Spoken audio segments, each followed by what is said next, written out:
It was a harmonious evening. I never thought that I would stumble upon something that was about to change my whole way of thinking. A feline, wounded badly, laying unconscious. Probably a hit and run, maybe, I don't know. I have dealt with several injured cats before, but I never came across a cat who's unconscious and wounded badly. So I panicked, not knowing what to do. This happened in the middle of a town, but hey, who cares? After all, for us humans, it's just a bloody, worthless life, right?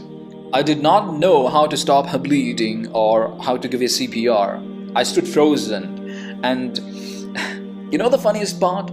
Not even a single soul that was passing by was paying attention or even trying to help.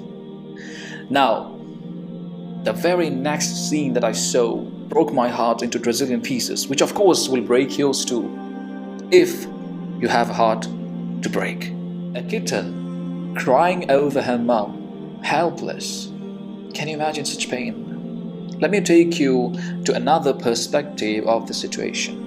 Imagine you are walking with your mum or your dad, and all of a sudden they collapses or they get hit by a truck or a vehicle, and they're bleeding and they're dying, and you could not do anything. You're so helpless because you're so small. You cannot do a CPR. You don't know how to do a CPR. You don't know how to stop the bleeding.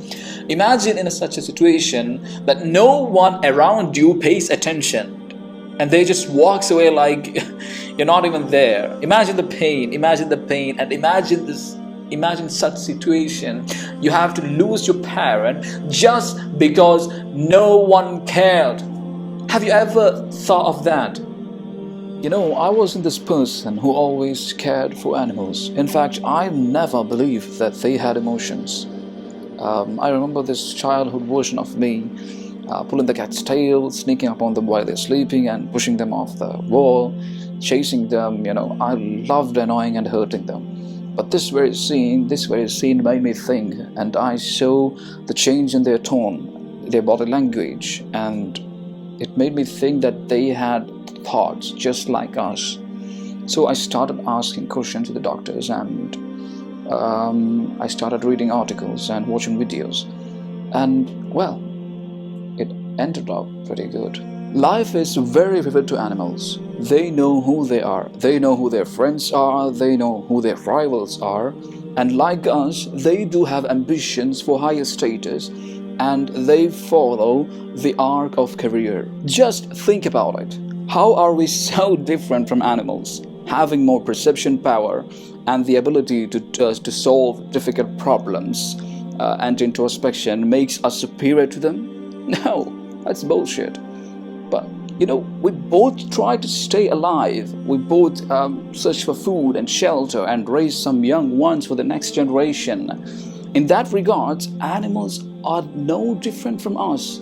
And I personally believe that their presence on this earth is tremendously enriching. Some people think that empathy is a very special thing that only humans have. But empathy is simply the ability to match the mood with your companions, which is very useful and very important because you have to know what's going on around you. Animals do have feelings. They feel depression, anxiety, sadness, happiness, and fear just like we do. Now let's take a look at human empathy. Humans' empathy are far from perfect. We humans round up empathic animals. We kill them. We hunt them down for their skin, teeth, tusks, and so on. And most of the humans, when they hunt or kill an animal, they do not think to a side that animals are also living beings who grieves over their loved ones. Humans not only feel grief, humans create grief. You might have seen dogs defending their humans even by risking their life. Yes, most of the animals do share a strong bond with their humans. Researchers has coined a term for this called zoeia. Zoeia is the positive health benefits, whether it's physical, social, emotional, behavioral, and psychological, for a person who have a pet or interacts with one. Another example to prove that animals do have emotions. Some cats out of the street will not come closer to you, and when you try to approach them, they will back off. Try giving some food to the cat, and eventually the cat will come closer to you.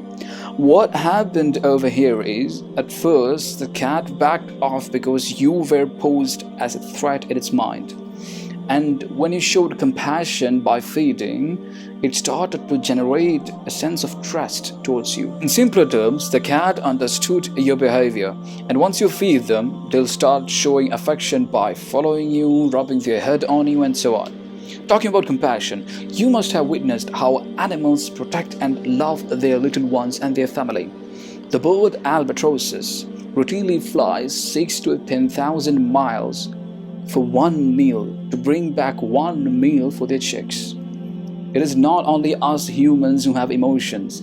Animals do have emotions and behavioral patterns. Every living being in this world has a role. Like us, animals do deserve to live in this world. Their lives should be valued just as ours. Having a little more power doesn't give us warrant for ruining their lives. And unlike humans, animals never betray, even if you hurt them so bad. Look at the wildlings around us. They do not hunt or kill for fun like we do. They only hunt to satisfy their hunger, while we humans are busy making money by ripping their skins and their tusks off. Be kind to every creature in this world and let Earth continue its life peacefully. If you ever bump into a situation where you want to help a stray cat but you don't know how to, feel free to WhatsApp me or leave a message in my DM, and I'll get back to you soon. And before you go, make sure to subscribe and hit the bell icon, if you don't want to miss any upcoming content. Until then, peace out. Dum dum dum dum dum dum.